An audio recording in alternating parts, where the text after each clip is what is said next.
untuk tahun ini, ya, di mana hampir semua program kegiatan mengalami refocusing, ya, termasuk juga di alokasi anggaran untuk Stadion Mata Angin dalam rangka memenuhi kebutuhan untuk penanggulangan pandemi COVID-19 ini, sehingga kami mengalami refocusing dan saat ini dari anggaran yang sebelumnya 200 M tersisa 108 M saja, ya, tersisa 108 M saja, sehingga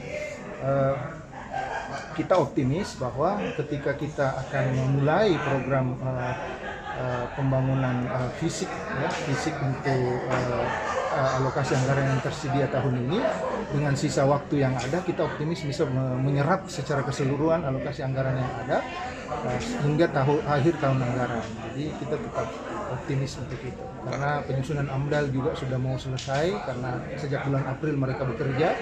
AMDAL Lalin juga demikian, kemudian juga DID sudah tayang lelangnya.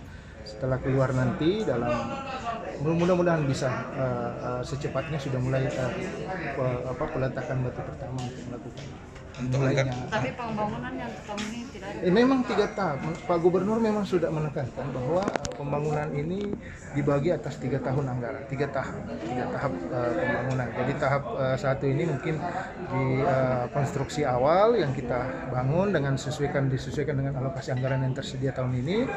Tahun berikutnya mungkin mulai lagi ada penambahan, kemudian tahun ketiga diharapkan bisa rampung secara keseluruhan. Kak, untuk 108 ini kira-kira apa yang bisa diselesaikan atau apa? Ya, itu ada proses-proses seperti penyusunan AMDAL, penyusunan AMDAL Lalin, ya, kemudian penyusunan DED.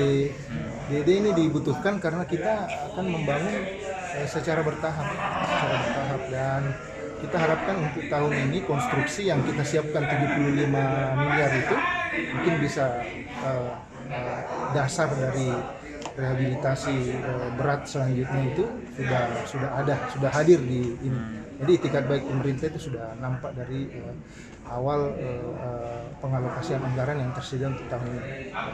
Kalau untuk pembongkaran bangunan yang lalu, ya, itu berdasarkan rekomendasi dari tim audit forensik yang mengamanatkan untuk melakukan pembongkaran karena konstruksi yang ada tidak memungkinkan lagi untuk menghadirkan stadion yang bertaraf internasional yang dengan kapasitas yang ditingkatkan hingga berapa puluh ribu.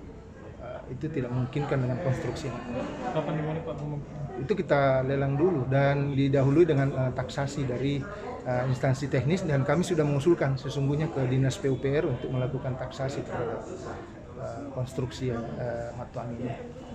Kalau proposal dari pusat itu untuk anggaran Matuang bagaimana sekarang perkembangannya? Kita tetap sampaikan, tapi kan kondisinya sekarang tahun ini pusat mengalami kondisi di mana sangat membutuhkan alokasi anggaran untuk prioritas dulu untuk penanganan COVID ini. Jadi kami pun di provinsi demikian. Jadi semua daerah dan pusat juga mengalami hal yang sama, ya. Jadi tidak bisa kita bicara dulu infrastruktur kalau COVID masih ada, masih menjadi pandemi global, dan kemudian tingkat jumlah kasus masih banyak. Kita berharap tahun depan sudah mulai normal, sehingga alokasi anggaran itu sudah bisa dimanfaatkan untuk melanjutkan program-program prioritas yang sudah dicanangkan.